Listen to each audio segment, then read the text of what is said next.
So here I am in New Jersey with my cousin Vikram. We orchestrated a surprise for my Aunt Loretta, his mom, my mom's sister. It's gonna be a surprise. Auntie Loretta's not gonna know what hit her. Oh, Irfan! Oh my God, isn't this a big wonder? How are you? And I showed up at the doorstep just to say hi and give her a surprise. I love being in New York. I love being in New Jersey. I get to see the family. But more than anything else, I get to have Auntie Loretta's cooking. Which brings me to the subject of the world's easiest chicken curry. This chicken curry we grew up with was called chicken turfur. That's what our parents would be. What's for lunch today? We're making chicken turfur. And we all would be very excited because chicken turfur is such a delicious, tasty chicken curry.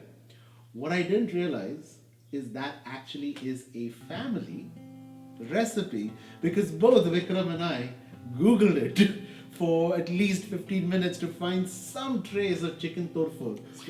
We went through the East Indian cookbooks to look for chicken turfur, and then Auntie Loretta says, "Oh, that was Grandpa's invention.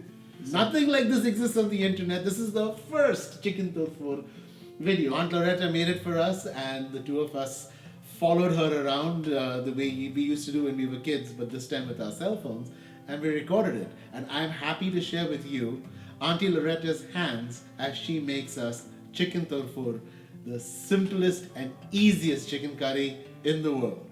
Let's do it. We have got pounded garlic,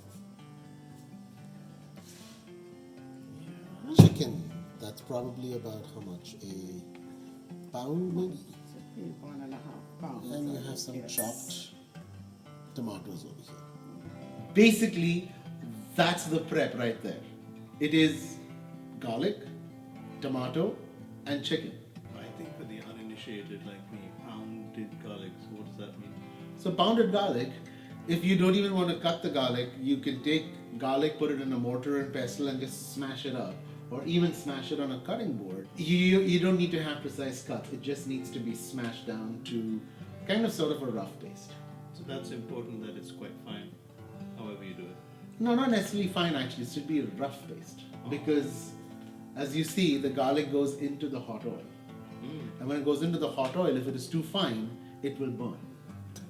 So that is also perfect. You don't have to have a very fine, elaborate chop.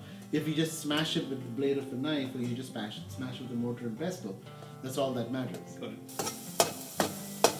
Not completely brown. Just when the aroma starts coming out, you add the tomatoes.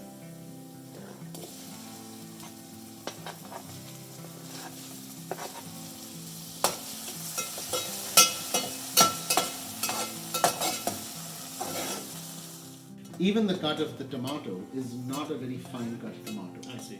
Because as it cooks, you see Auntie Loretta pounding the tomato to break it down into a paste. So you don't need to have precise cuts, it's just rough cuts of tomato. And spice powder. So what is the 3 spice powder about? The elixir, cardamom, cinnamon, and cloves. Okay. How much is that? 1 teaspoon? 1 teaspoon. And half a teaspoon of pepper, less than half, depending on how much heat you can tolerate. You can always add more. Less than half teaspoon of haldi. So in this process of the spice powdering, the spice powders that Auntie Loretta used were cinnamon, cardamom, and cloves. And then she also added black pepper and then turmeric. This now I am remembering a shortcut that my mom gave me. Because she also said that if you don't have these powders, you can just use garam masala. Because that's what most garam masalas have. Because the prime garam masala powders are cinnamon, cardamom, cloves, bay leaves, and peppercorns. Okay. So if you could actually substitute this process with just using garam masala. Whatever you already have as a mix at home. As a mix at home, but pretty much every home has black pepper. So you could add your garam masala And you can take it up a little bit with more pepper if you want more spice. Okay. Now the other additional items to garam masala are coriander and cumin, which are the fillers in garam masala. Oh. But I don't think that really affects the flavor. I think it just adds flavor, and I think it also adds an element of thickness. I see. That's it. Now you add, I've already salted, so I want to add salt. As for the chicken that Auntie Loretta used was bone-in chicken, and that really adds to the flavor. I'm a big fan of bone-in chicken. Say, even though I prefer boneless, this one was much better with bones. It is. I found for some reason that people are a little scared of chicken with the bone. So using a boneless cut is quite acceptable. Yeah. My recommendation is to use chicken thighs because chicken breast tends to get a little dry. Dry. But if you are able to use chicken with the bone, much better. And in this case, Auntie Loretta just used chicken drumsticks, which are very economical, and that's what got the flavor in the gravy. And that's it. As simple as that. See, the lid just went on, and by the lid going on, the steam was being trapped. The steam was cooking the chicken, maintaining the temperature and building up the gravy. Now, what's the heat like?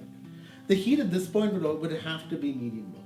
Medium low. Whenever you are leaving anything unattended, like when you cover, you're not going to stand over there and watch over. You're going to leave it unattended. Your safety measure is to leave it at medium low. If you leave it too high, number one, chances of the chicken sticking at the bottom of the pan and scorching. And number two, high heat tends to toughen protein. Slower heat tends to keep it tender. So medium low is your safety measure. You can walk, we walked away at this point Yeah. and came back later to see this. So this is all this moisture has come out from the chicken itself. Yep. You didn't add any water to it. No, not yet. And are you going to? To add some stock. Just stock. Yeah. Wow, it's got a nice color. So you don't want it to be too much of a gravy dish. No, unless you're eating it with rice, then So what are you we going to be actually eating this with? typically I would make a pulao rice to go with it. Huh. But now in the night you don't want to eat rice. And that was so simple. Really was. How long was that? The whole process, I think, just took us. So if you would look at all the entire cook time, this would have been under half an hour.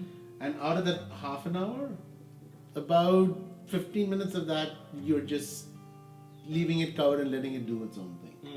I really don't think there is a simpler chicken curry That's good. in existence on this planet. And you have it with some vegetable. Well, that's because your mom likes to make sure that we eat healthy, so she had broccoli. But it actually goes well, I think. It did. Something like cauliflower or broccoli, whatever you like on the side. Yeah, Could even be potato, I think. it could even be potato. Yeah. You guys have this habit of not eating rice at night, which is probably why you guys are so slim and trim and I am kind of not. Because I enjoy eating rice at night. Makes me feel bloated. Yeah, but as you can see, I am bloated. So that was it. That was the simplest curry. I have to really say thanks to your mom who... It's delicious and simple, I have to say. Yeah, that was a great dinner. Yeah. And that is it. That's chicken turfur. Apparently, Grandpa's recipe when he wanted to have chicken curry in a hurry. Simple, easy. If you liked the show, of course, I don't have to remind you. Please do subscribe. Please hit that bell icon so you know when the next video is going to come out. The journey continues now as I am in New Jersey. I drove from Missouri to New Jersey. Now the story of New Jersey and New York comes along. So stay tuned. No idea what the next video is going to be, but it will be somewhere around New York with my cousin Vikram cooking in his house. If any of you want to see a particular recipe that Vikram and I cook together, leave your messages in the comments below and we'll be happy to try and cook that. What are you grinning about? Yeah. Okay. Somebody's gonna do chicken chettinad or something like that, something super complicated, and you're gonna be pulling your hair out. Like you start looking like me because I got no hair.